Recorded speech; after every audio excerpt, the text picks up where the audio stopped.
ਉਸ ਤੋਂ ਬਾਅਦ ਦੇਖੋ ਸਟਰਕਚਰ ਆਫ ਐਲੇਨਸ ਦੇਖ ਲਓ, ਕਹਿੰਦੇ ਇਟ ਇਜ਼ ਕਰ ਲੈਂਦੇ ਆ। ਤਾਂ ਕਹਿੰਦੇ ਸਟਰਕਚਰ ਆਫ ਐਲੇਨ 'ਚ ਕਿਆ ਹੈ, ਕਹਿੰਦੇ it is interesting to feature that structure of allene is the 3 carbon atom involving the formation of 2 double bond are not in the same state of hybridization. ਕਹਿੰਦੇ ਇਹਦੇ ਵਿੱਚ ਕਿਆ ਹੁੰਦਾ, 3 ਕਾਰਬਨ ਹੁੰਦੇ ਜਿਨ੍ਹਾਂ ਵਿੱਚ ਡਬਲ ਬੌਂਡ ਦੀ ਫਾਰਮੇਸ਼ਨ, ਪਰ ਤਿੰਨੇ ਜਿਹੜੇ ਕਾਰਬਨ ਹੁੰਦੇ ਉਹਨਾਂ ਦੀ ਹਾਈਬ੍ਰਿਡੇਸ਼ਨ ਕਿਆ ਹੁੰਦੀ, ਸੇਮ ਨਹੀਂ ਹੁੰਦੀ। The central carbon atom which are double bonded to either the sp hybridize while the other 2 carbon attach to it are the sp2। ਜਿਹੜੇ ਆ 3 ਕਾਰਬਨਸ ਹੋਣਗੇ, ਠੀਕ ਹੈ, ਇਹਨਾਂ ਵਿੱਚ ਜਿਹੜਾ ਸੈਂਟਰ ਵਾਲਾ ਕਾਰਬਨ ਹੋਊਗਾ ਉਹ ਕਿਆ ਹੋਊਗਾ, ਉਹਦੀ ਹਾਈਬ੍ਰਿਡੇਸ਼ਨ ਹੋਊਗੀ sp, ਬਾਕੀ ਜਿਹੜੇ 2 ਹੋਣਗੇ ਉਹਨਾਂ ਦੀ ਕਿਆ ਹੋਊਗੀ sp2 ਹੋਊਗੀ, ਯਾਨੀ ਕਿ ਤਿੰਨਾਂ ਦੀ ਸੇਮ ਨਹੀਂ ਹੁੰਦੀ। Let us now examine the structure of allene. Consider the parent member of the C that is allene. Allene ਲੈਂਦੇ ਸਭ ਤੋਂ ਪਹਿਲਾ member CH2 double bond C double bond CH2। The central carbon atom utilize the sp2 hybridize orbital forming a sigma bond with the each of the 2 terminal sp2 hybridize carbon. ਕਿਆ ਕਹਿੰਦੇ ਆ, ਜਿਹੜਾ central sp ਆ ਉਹ ਕਰਦਾ ਦੋਨਾਂ ਜਿਹੜੇ terminal ਜਿਹੜੇ ਐਂਡ ਤੇ ਹੁੰਦੇ, ਟਰਮੀਨਲ ਜਿਹੜੇ sp2 ਹਾਈਬ੍ਰਿਡਾਈਜ਼ ਕਾਰਬਨ ਆ ਉਹਨਾਂ ਦੇ ਨਾਲ ਮਿਲ ਕੇ ਕਿਆ ਬਣਾਉਂਦਾ, ਪਹਿਲਾਂ ਬਣਾਉਂਦਾ ਸਿਗਮਾ ਬੌਂਡ ਬਣਾਉਂਦਾ। ਤੇ 2 unhybridized orbital of this carbon to form 2 pi bond। ਤੇ ਜਿਹੜੇ ਇਹਨਾਂ ਦੇ ਨਾਲ ਹੁਣ sp ਦਾ ਮਤਲਬ ਕਿ ਇਹਦੇ ਵਿੱਚ 2 ਅਨਹਾਈਬ੍ਰਿਡਾਈਜ਼ p ਆਰਬਿਟਲ ਪਏ ਹੋਣਗੇ, ਠੀਕ ਹੈ। ਹੁਣ ਜਿਹੜੇ ਉਹ 2 ਅਨਹਾਈਬ੍ਰਿਡਾਈਜ਼ p ਆਰਬਿਟਲ ਪਏ ਆ ਉਹ ਕਿਆ ਕਰਨਗੇ, ਉਹ ਵੀ ਜਿਹੜੇ ਟਰਮੀਨਲ sp2 ਹਾਈਬ੍ਰਿਡਾਈਜ਼ ਆਰਬਿਟਲ ਪਏ ਆ ਉਹਨਾਂ ਨਾਲ ਮਿਲ ਕੇ ਕਿਆ ਬਣਾ ਲੈਣਗੇ, ਡਬਲ ਬੌਂਡ ਬਣਾ ਲੈਣਗੇ, ਠੀਕ ਹੈ। 1 ਈਚ ਐਡਜਸਟਮੈਂਟ ਕਾਰਬਨ ਕਿਵੇਂ ਬਣੂਗਾ, ਸਾਈਡ ਵਾਈਜ਼ ਓਵਰਲੈਪਿੰਗ ਦੇ ਨਾਲ। ਜਿਹੜੇ ਸਿਗਮਾ ਬੌਂਡ ਆ ਉਹ ਕਿੰਨਾ ਬਣਦੇ, ਹੈਡ ਟੂ ਹੈਡ ਓਵਰਲੈਪਿੰਗ ਦੇ ਨਾਲ। ਦੂਸਰੇ ਜਿਹੜੇ ਪਾਈ ਬੌਂਡ ਉਹ ਕਿੰਨਾ ਬਣਨਗੇ, ਸਾਈਡ ਵਾਈਜ਼ ਓਵਰਲੈਪਿੰਗ ਦੇ ਨਾਲ, ਠੀਕ ਹੈ ਜੀ। As a result of this the hydrogen and the carbon, ਹੁਣ ਜਿਹੜੇ sp2 ਹਾਈਬ੍ਰਿਡਾਈਜ਼ ਦੈਟ ਮੀਨਸ ਇਹਨਾਂ ਦੀ ਹਾਈਬ੍ਰਿਡੇਸ਼ਨ ਕੰਪਲੀਟ, ਉਹਦੇ ਨਾਲ ਕਿਆ ਲੱਗੇ ਹੋਣਗੇ, 2 ਹਾਈਡਰੋਜਨ ਕਿਆ ਬਣਾਉਣਗੇ, ਸਿਗਮਾ ਬੌਂਡ ਬਣਾ ਲੈਣਗੇ। ਇੱਕ ਅਬਵ ਦਾ ਪਲੇਨ ਹੋਏਗਾ, ਇੱਕ ਕਿਆ ਹੋਏਗਾ, ਬਿਲੋ ਦਾ ਪਲੇਨ ਹੋਏਗਾ ਹਾਈਡਰੋਜਨ। ਜਿਹੜੀ ਕਾਰਬਨ ਡਬਲ ਬੌਂਡ ਦੀ ਲੈਂਥ ਹੁੰਦੀ ਉਹਨਾਂ ਵਿੱਚ ਕਿੰਨੀ ਹੁੰਦੀ ਆ, 1.309 ਐਂਗਸਟ੍ਰੋਮ ਔਰ 30.9 picometer which is little lesser than the ethylene that is 134 picometer. ਉਸ ਤੋਂ ਬਾਅਦ ਦੇਖੋ ਸਟਰਕਚਰ ਆਫ,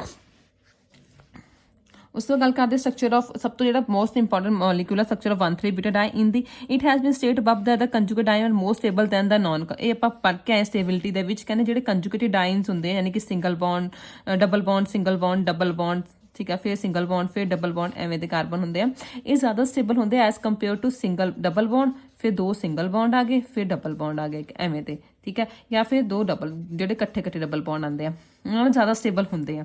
ਸੋ ਆਪਾਂ ਗੱਲ ਕਰਦੇ ਹਾਂ, ਪਹਿਲਾਂ ਆਪਾਂ ਦੇਖਦੇ ਹਾਂ ਦ ਐਕਸਟਰਾ ਸਟੇਬਿਲਿਟੀ ਆਫ ਕੰਜੂਗੇਟਡ। ਹੁਣ ਕਿਉਂ ਆਉਂਦੀ ਐਕਸਟਰਾ ਸਟੇਬਿਲਿਟੀ ਕੰਜੂਗੇਟਡ ਆਇਨ, ਤੇ ਉਹ ਆਪਾਂ 1,3-butadiene ਦੀ ਹੈਲਪ ਦੇ ਨਾਲ ਪੜ੍ਹਦੇ ਹਾਂ।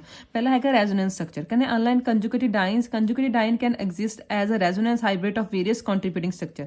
ਕਹਿੰਦੇ ਨੋਨ ਕੰਜੂਗੇਟਡ ਅਨਕੰਜੂਗੇਟਡ ਆਇਨਸ ਜਿਵੇਂ ਕਿ ਅਨਕੰਜੂਗੇਟਡ ਆਇਨ 'ਚ ਨਹੀਂ ਹੁੰਦਾ, ਬਟ ਕੰਜੂਗੇਟਡ ਆਇਨਸ ਦੇ ਵਿੱਚ ਕਿਆ ਹੁੰਦਾ, ਰੈਜ਼ੋਨੈਂਸ ਹਾਈਬ੍ਰਿਡ ਰੈਜ਼ੋਨੈਂਸ ਐਗਜ਼ਿਸਟ ਕਰਦੀ ਹੈ। For instance 1,3-butadiene resonance hybrid receives the contribution from many structure, ਠੀਕ ਹੈ, ਲਾਈਕ ਦਿਸ। ਹੁਣ ਕਹਿੰਦੇ ਰੈਜ਼ੋਨੈਂਸ ਕਿਆ ਹੁੰਦੀ ਹੈ, ਜਿਹਦੇ ਵਿੱਚ ਕਿਆ ਹੁੰਦਾ ਕਿ ਆਪਾਂ ਬੌਂਡ ਦੀ ਰੀਅਰੇਂਜਮੈਂਟ ਕਰ ਦਿੰਦੇ ਆ। ਦੇਖੋ ਫਸਟ ਮੈਂਬਰ ਆਪ 1,3-butadiene ਪਿਆ, ਠੀਕ ਹੈ। ਹੁਣ ਕਿਆ ਕੀਤਾ, ਇਹਦਾ ਇਹ ਬੌਂਡ ਇੱਥੇ ਸ਼ਿਫਟ ਕਰਤਾ, ਇੱਥੇ ਕਿਹੜਾ ਚਾਰਜ ਆ ਗਿਆ, ਪੋਜ਼ਿਟਿਵ, ਇਹ ਇੱਧਰ ਸ਼ਿਫਟ ਕਰਤਾ, ਇੱਕ ਪਾਸੇ ਪੋਜ਼ਿਟਿਵ, ਇੱਕ ਪਾਸੇ ਨੈਗੇਟਿਵ, ਦੂਸਰੀ ਔਨ ਦ ਅਦਰ ਹੈਂਡ ਮੈਂ ਇਹਨੂੰ ਇੱਥੇ ਸ਼ਿਫਟ ਕਰਤਾ ਔਰ ਇਹ ਵਾਲਾ ਬੌਂਡ ਇੱਥੇ। ਇੱਕ ਵਾਰੀ ਉੱਪਰ ਇਹਦੇ ਪਰ ਪੋਜ਼ਿਟਿਵ, ਇੱਕ ਵਾਰੀ ਇਹਦੇ ਪਰ ਨੈਗੇਟਿਵ, ਇੱਕ ਵਾਰੀ ਇਹਦੇ ਪਰ ਨੈਗੇਟਿਵ, ਇੱਕ ਵਾਰੀ ਇਹਦੇ ਪਰ ਪੋਜ਼ਿਟਿਵ ਚਾਰਜ ਆ ਗਿਆ। Sorry. It should be noted that 1 and 2 and 3 structure involve separation of charge। ਹੁਣ ਦੇਖੋ ਇਹਦੇ ਫਰਸਟ ਸਟਰਕਚਰ 'ਚ ਕੋਈ ਸੈਪਰੇਸ਼ਨ ਆਫ ਚਾਰਜ ਨਹੀਂ था, ਪਰ ਸੈਕਿੰਡ और थर्ड स्ट्रक्चर 'ਚ क्या है, separation of charge, positive negative और positive. As such structure 1 does not show any not involve any separation of charge. Most stable structure ਇਹ क्या ਹੋਊਗੀ, ਜਿਹਦੇ ਵਿੱਚ ਜਿਸ ਸਟਰਕਚਰ ਦੇ ਵਿੱਚ ਚਾਰਜ ਸੈਪਰੇਸ਼ਨ ਨਹੀਂ ਹੁੰਦੀ, ਉਹ क्या ਹੁੰਦਾ ਹੈ, ਜ਼ਿਆਦਾ ਸਟੇਬਲ ਸਟਰਕਚਰ ਹੁੰਦੀ ਹੈ। Therefore most important of all the contributing structure. ਇਸ ਕਰਕੇ क्या होंगी, सब तो ज़्यादा क्या होंगी, इंपॉर्टेंट कंट्रीब्यूटिंग स्ट्रक्चर होंगी। The actual structure of 1,3-butadiene is resonance hybrid which lies somewhere in between the contributing structure, but they resemble the structure one more closely। ਕਹਿੰਦੇ ਜਿਹੜੀ ਐਕਚੁਅਲ ਰੈਜ਼ੋਨੈਂਸ ਹਾਈਬ੍ਰਿਡ ਸਟਰਕਚਰ ਹੋਊਗੀ ਉਹ ਇਹਨਾਂ structures ਦੇ ਵਿੱਚ ਲਾਈ ਕਰੂੰਗੀ, ਠੀਕ ਹੈ ਜੀ। ਸੈਕਿੰਡ ਔਰ ਥਰਡ ਦੇ ਵਿੱਚ ਲਾਈ ਕਰੂੰਗੀ, ਬਟ ਜਦ ਜਿਹੜੀ ਉਹ ਲਾਈ ਕਰੂੰਗੀ ਉਹ ਮੋਸਟਲੀ ਕਿਹਦੇ ਨਾਲ ਮਿਲਦੀ ਹੋਊਗੀ, ਉਹ ਫਰਸਟ ਸਟਰਕਚਰ ਦੇ ਨਾਲ ਮਿਲਦੀ ਹੋਊਗੀ। This means that the bond between the carbon number 1 and carbon 2, carbon 3 and carbon 4 are not purely double bond but quite little close to it. That means ਜਿਹੜਾ ਇਹ ਡਬਲ ਬੌਂਡ ਆ 1, 2 ਔਰ 3, 4 ਦੇ ਵਿੱਚ ਜਿਹੜੇ ਡਬਲ ਬੌਂਡ ਹੈ, purely double bond ਨਹੀਂ ਹੈਗੇ, ਇਹ ਉਹਨਾਂ ਦੇ ਡਬਲ ਬੌਂਡ ਦੇ ਨੇੜੇ ਤੇੜੇ ਕਿਤੇ ਲਾਈ ਕਰਦੇ ਨੇ।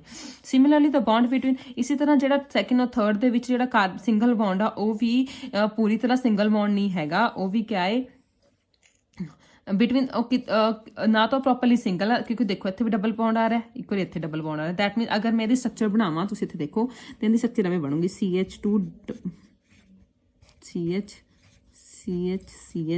ਐਵੇਂ ਦੀ ਸਟਰਕਚਰ ਬਣੇਗੀ ਲਾਈਕ ਦਿਸ, ਐਵੇਂ ਦੀ ਕੁਛ ਨਾ। ਕਹਿੰਦੇ ਜਿਹੜੇ ਸੈਕਿੰਡ ਆਹ ਹੈ ਫਸਟ ਸੈਕਿੰਡ ਥਰਡ ਫੋਰਥ, ਪਹਿਲਾਂ ਜਿਹੜਾ ਇੱਥੇ ਡਬਲ ਫਸਟ ਸੈਕਿੰਡ ਦੇ ਵਿੱਚ first second third fourth double bond ਤਾਂ ਪ੍ਰੋਪਰਲੀ ਡਬਲ ਬੌਂਡ ਨਹੀਂ ਹੈਗਾ, ਸਮਵਟ ਡਬਲ ਬੌਂਡ ਦੇ ਨੇੜੇ ਤੇੜੇ ਲਾਈ ਕਰਦਾ।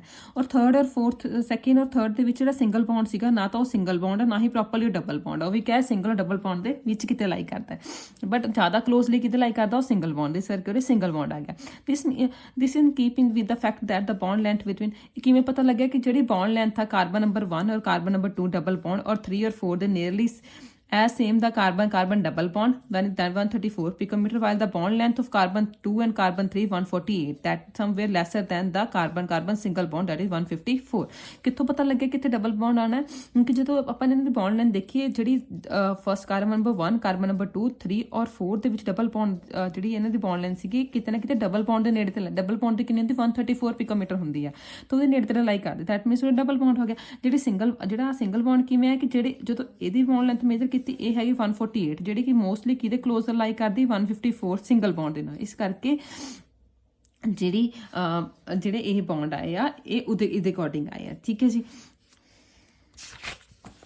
ਉਸ ਤੋਂ ਆਪਾਂ ਗੱਲ ਕਰਦੇ ਹਾਂ method of preparation the formation the. So first of ਆਲ ਹੈ ਕੈਟਾਲਿਟਿਕ ਡੀਹਾਈਡ੍ਰੇਸ਼ਨ ਆਫ ਐਲਕੇਨ ਔਰ ਐਲਕੀਨਸ। ਉਹ ਕਹਿੰਦੇ for example 1,3-butadiene may be prepared by passing a vapor of N-butane over the heat chromium oxide or aluminum oxide catalyst।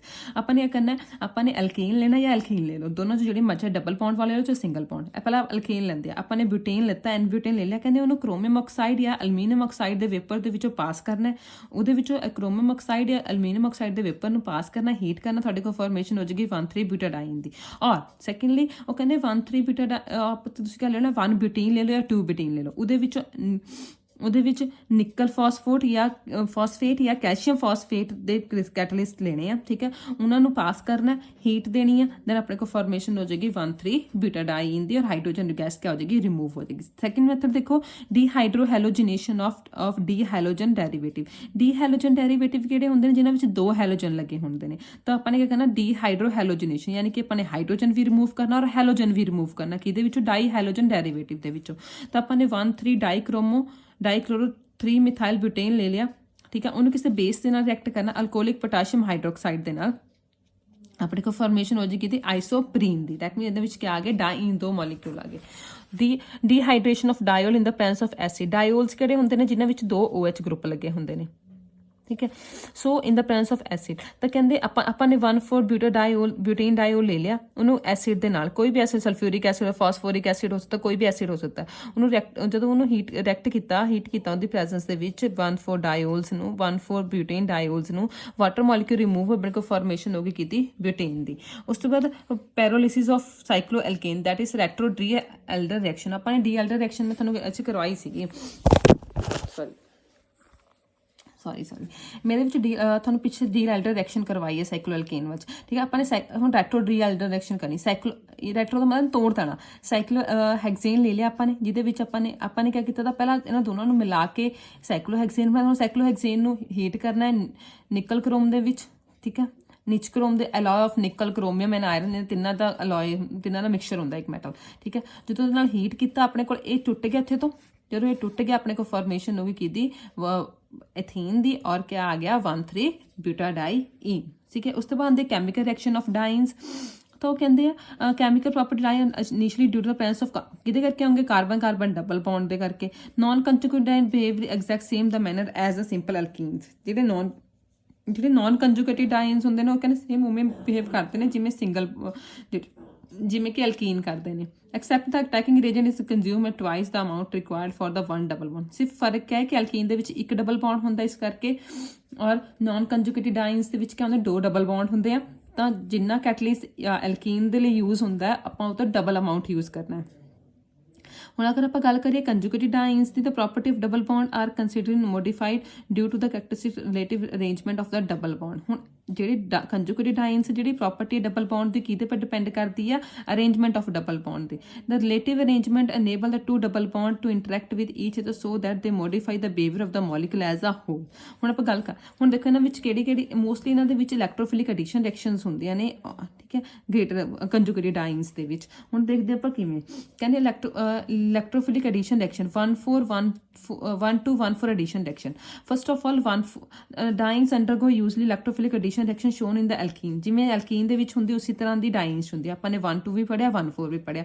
However, due to the presence of two double bond in the molecule of dyne, the total quantity of adenine is naturally twice ਜਿੰਨਾ ਕਹਿੰਦੇ double bond, 2 double bond present ਹੋਣ ਕਰਕੇ ਡਾਈਨਸ ਦੇ ਵਿੱਚ ਜਿਹੜਾ ਕੈਟਲਿਸਟ ਆਪਾਂ ਨੇ ਐਲਕੇਨ ਦੇ ਵਿੱਚ ਯੂਜ਼ ਕਰਨਾ, ਉਹ ਤੋਂ ਡਬਲ ਅਮਾਊਂਟ ਯੂਜ਼ ਹੋਣੀ ਹੈ ਡਾਈਨਸ ਦੇ ਵਿੱਚ।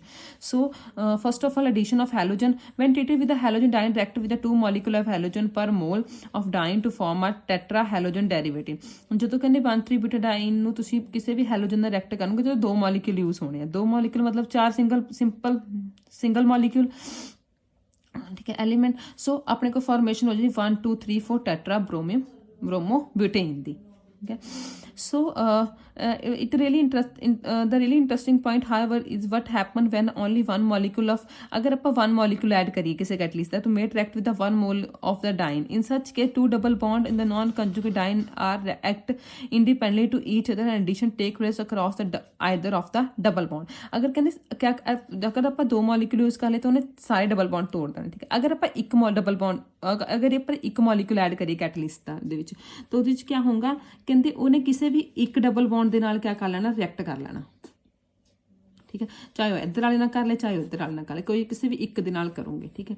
ਹੁਣ but different situation prevails the case of conjugated diene. ਹੁਣ ਇਹਦਾ ਹੋਗਾ ਨਾਨ ਕੰਜੂਗੇਟਿਡ ਡਾਈਨ ਦਾ। ਪਰ ਜਦੋਂ ਆਪਾਂ ਗੱਲ ਕਰਦੇ ਕੰਜੂਗੇਟਿਡ ਡਾਈਨ ਦੇ ਵਿੱਚ, ਉਹਦੇ ਵਿੱਚ ਕਿਆ ਕਰਨਾ, ਉਹਦੇ ਵਿੱਚ ਆਪਾਂ ਦੇਖਣਾ ਪੈਣਾ ਕਿ ਕਿਹੜੀ ਐਡੀਸ਼ਨ 1-2 ਐਡੀਸ਼ਨ ਹੋ ਰਹੀ ਹੈ ਜਾਂ 1-4 ਐਡੀਸ਼ਨ ਹੋ ਰਹੀ ਹੈ। ਅਗਰ ਤਾਂ 1-2 ਐਡੀਸ਼ਨ ਹੋ ਰਹੀ ਹੈ ਤਾਂ ਆਪਣੇ ਕੋਲ ਬਣੂਗਾ 3,4 ਡਾਈਬ੍ਰੋਮੋ 1 ਬਿਊਟੇਨ, ਠੀਕ ਹੈ। ਤਾਂ ਆਪਣੇ ਕੋਲ ਇਹ ਵਾਲੇ ਪਰ ਆ ਜਾਊਗਾ, ਅਗਰ ਇਹ ਬਣੇਗਾ 80%, ਠੀਕ ਹੈ। ਅਗਰ ਆਪਣੇ ਕੋਲ 1-4 ਹੋ ਰਹੀ ਤਾਂ ਇਹ ਬਣੇਗਾ 20%। ਤਾਂ ਆਪਣੇ ਕੋਲ 1-2 ਦੇ ਵਿੱਚ 1-2 ਵਾਲਾ ਯੂਜ਼ ਹੋਊਗਾ, ਔਰ 1-4 ਦੇ ਵਿੱਚ ਕਿਹੜਾ ਯੂਜ਼ ਹੋਊਗਾ, 1 ਔਰ 4th ਵਾਲਾ। ਤੇ ਡਬਲ ਬੌਂਡ ਇਨ ਇੱਥੇ ਲੱਗੂਗੇ, BR ਇੱਥੇ ਲੱਗੂਗੇ, ਇੱਕ ਵਾਰੀ ਦੋਨੋਂ BR ਇਸ ਪੋਜੀਸ਼ਨ ਤੇ ਲੱਗ ਜਾਓਗੇ।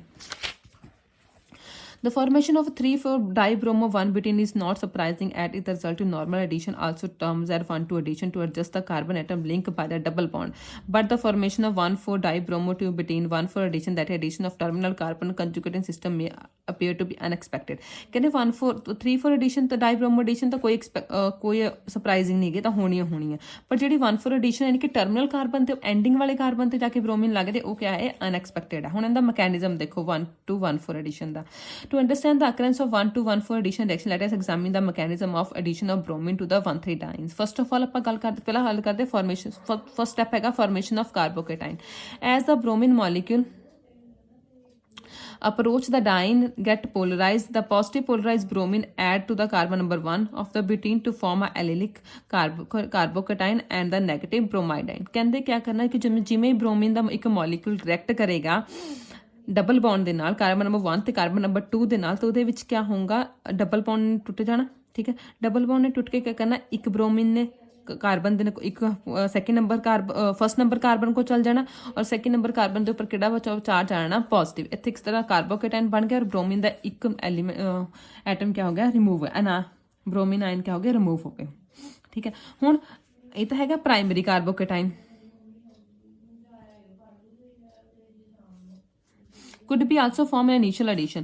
ਕਹਿੰਦੇ ਜਦੋਂ ਆਪਾਂ ਐਡੀਸ਼ਨ ਕਰਦੇ ਹਾਂ ਤਾਂ ਪ੍ਰਾਇਮਰੀ ਕਾਰਬੋਕੇਟਾਈਨ ਵੀ ਬਣਦਾ ਹੈ to the carbon number 2, but the A is formed preference to primary carbocation, the formation of form not only secondary but also allylic carbocation which is stabilized। ਹੁਣ ਪ੍ਰਾਇਮਰੀ ਇੰਨਾ ਜ਼ਿਆਦਾ ਸਟੇਬਲ ਨਹੀਂ ਹੁੰਦਾ, ਆਪਾਂ ਸਟੇਜ ਰੂਲ ਪੜ੍ਹ ਕੇ ਆਏ, primary ਇੰਨਾ ਜ਼ਿਆਦਾ ਸਟੇਬਲ ਨਹੀਂ ਹੁੰਦਾ, ਇਸ ਕਰਕੇ ਆਪਾਂ ਕਰਦੇ ਹਾਂ ਸ਼ਿਫਟ ਕਰਦੇ ਕਿਤੇ ਪਰ ਸੈਕੰਡਰੀ ਦੇ ਉੱਪਰ, ਠੀਕ ਹੈ, ਤਾਂ ਕਿ ਉਹ ਕਿਆ ਹੋ ਜਾਵੇ, ਸਟੇਬਲ ਹੋ ਜਾਵੇ। ਸੋ ਉਸ ਤੋਂ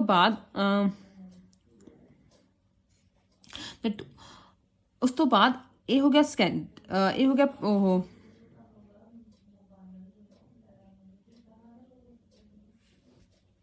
ਉਸ ਤੋਂ ਬਾਅਦ ਆਪਾਂ ਕਿਆ ਕਹਿੰਦੇ, ਬਟ ਆਲਸੋ ਸੈਕੰਡਰੀ ਤੋਂ ਬਾਅਦ ਇੱਕ ਐਲੈਲਿਕ ਕਾਰਬੋਕੇਟਾਈਨ ਵੀ ਬਣਦਾ which stabilize by resonance between the structure A and B। ਉਹ ਕਿਵੇਂ ਬਣੇਗਾ, ਇਹਨਾਂ ਨੇ ਕਿਆ ਕਰਨਾ ਹੈ, ਜਿਹੜਾ ਇਹ ਪੋਜ਼ਿਟਿਵ ਚਾਰਜ ਕਿਹਦੇ ਪਰ ਆ ਜਾਣਾ, ਇਸ ਕਾਰਬਨ ਦੇ ਉੱਪਰ, ਥਰਡ ਕਾਰਬਨ ਦੇ ਉੱਪਰ, ਠੀਕ ਹੈ ਜੀ। ਔਰ ਤਾਂ ਉਹਦੇ ਨਾਲ ਕਿਸ ਦੀ ਫਾਰਮੇਸ਼ਨ ਹੋਣੀ ਹੈ ਆਪਣੇ ਕੋਲ, ਇਸ ਤਰ੍ਹਾਂ ਦੀ ਉਹਦੀ ਬੀ ਵਾਲੇ ਦੀ, ਠੀਕ ਹੈ, ਬੀ ਵਾਲੇ ਪ੍ਰੋਡਕਟ ਦੀ। ਤੇ two contributing structure A and B different from each in the location of double bond. ਜਿਹੜੀ ਏ ਔਰ ਬੀ ਹੈ ਦੋਨੋਂ ਸਟਰਕਚਰ ਆ, ਇਹਨਾਂ ਦੇ ਵਿੱਚ ਡਬਲ ਬੌਂਡ ਦੀ ਲੋਕੇਸ਼ਨ ਦਾ ਫਰਕ ਹੈ, ਇੱਕ ਪਾਸੇ ਫਸਟ ਤੇ ਇੱਕ ਪਾਸੇ ਸੈਕਿੰਡ ਤੇ ਆ, ਠੀਕ ਹੈ। The resonance hybrid of the structure the positive charge is not localised carbon number 2 on carbon but the spread over the both. ਤਾਂ ਕਹਿੰਦੇ ਜਦੋਂ ਤੁਸੀਂ ਇਹਦੇ ਰੈਜ਼ੋਨੈਂਸ ਬਣਾਉਂਦੇ ਹੋ, ਰੈਜ਼ੋਨੈਂਸ ਹਾਈਬ੍ਰਿਡ ਸਟਰਕਚਰ, ਹਾਈਬ੍ਰਿਡ ਦਾ ਮਤਲਬ ਹੁੰਦਾ ਦੋਨੋਂ ਸਟਰਕਚਰ ਦਾ ਮਿਕਸਚਰ। ਤਾਂ ਕਹਿੰਦੇ ਨਾ ਤਾਂ double bond properly carbon number 2 ਤੇ ਹੁੰਦਾ, ਨਾ ਹੀ ਪ੍ਰੋਪਰਲੀ ਕਾਰਬਨ ਨੰਬਰ 4 ਤੇ ਹੁੰਦਾ, ਬਟ ਇਹ ਕਿਆ ਹੁੰਦਾ, ਇਹਨਾਂ ਦੇ ਇਨ ਬਿਟਵੀਨ ਹੁੰਦਾ। ਤੇ ਇਹਨਾਂ ਵਿੱਚ ਕਿਆ ਹੋਣ ਬਣਿਆ ਹੁੰਦਾ, ਇਲੈਕਟ੍ਰੋਨ ਕਲਾਊਡ ਸਪਰੈਡ ਹੋਇਆ ਹੁੰਦਾ ਤਿੰਨੇ ਦੇ ਤਿੰਨ ਮੋਲੀਕਿਊਲ ਦੇ ਉੱਪਰ। ਹੁਣ ਫਸਟ ਪਹਿਲਾਂ ਆਪਾਂ ਨੇ ਕਾਰਬੋਕੈਟਾਇਨ ਜਨਰੇਟ ਕਰ ਲਿਆ, ਹੁਣ ਆਪਾਂ ਨੇ ਕੀ ਕਰਨਾ, ਰੈਜ਼ੋਨੈਂਸ ਹਾਈਬ੍ਰਿਡ ਬਣਾਉਣਾ। ਸੈਕੰਡਲੀ ਆਪਾਂ ਨੇ ਕੀ ਕਰਨਾ, ਐਡੀਸ਼ਨ ਆਫ ਬ੍ਰੋਮੀਨ ਆਇਨ ਕਰਨੀ ਹੈ। It is clear that two positive charge centre the carbocation which may attack the negative bromide in the second step of the addition. ਆਪਾਂ ਨੂੰ ਪਤਾ ਹੈ ਕਿ ਨੈਗੇਟਿਵ ਚਾਰਜ ਦੋਨਾਂ ਦੇ ਉੱਪਰ, ਡਬਲ ਬੌਂਡ ਦੋਨਾਂ ਕਾਰਬਨ ਦੇ ਉੱਪਰ ਆ। Addition of bromine ion may at carbon number 2 give a 1,2 addition reaction product, while addition of bromine at carbon would be give, अगर addition carbon number 2 ਤੇ ਹੁੰਦੀ ਆ, ठीक है, 1,2 addition प्रोडक्ट होगा। अगर कार्बन नंबर 4 ਤੇ होंगी तो 1,4 addition प्रोडक्ट बन जाऊगा। अगर अपने को 1,2 addition होंगी है तो अपने को ब्रोमीन एक इत्थे ब्रोमीन लग जाना, एक इत्थे ब्रोमीन लग जाना, ठीक है। अगर 1,4 एडिशन हो रही है तो अपने को एक फस्ट ब्रोमीन तो लग्या होया ही है अपने को, सैकेंड ब्रोमीन किहदे पर लग जाना अपने को, कार्बन नंबर 4 के उपर, ठीक है। Third step addition of halogen acid. Addition of halogen acid to the conjugated diene similar to the addition of halogen. जे अगर आप सिंपल ब्रोमीन ना लेके हैलोजन एसिड लईए, HCl HBr लईए तो कहने सिमिलर एडिशन होंगी है, ठीक है। 1,2 एडिशन के विच फस्ट और सैकेंड के उपर क्लोरीन लगना, ठीक है। 1,2 एडिशन के विच फस्ट के उपर क्लोरीन सैकेंड के उपर क्लोरीन लगना, और 1,4 एडिशन के विच किहदे पर लगना, फोर्थ के उपर क्लोरीन लगना। सिर्फ इन्ना क डिफरेंस होएगा उहदे विच, ठीक है जी। हुण इफैक्ट ऑफ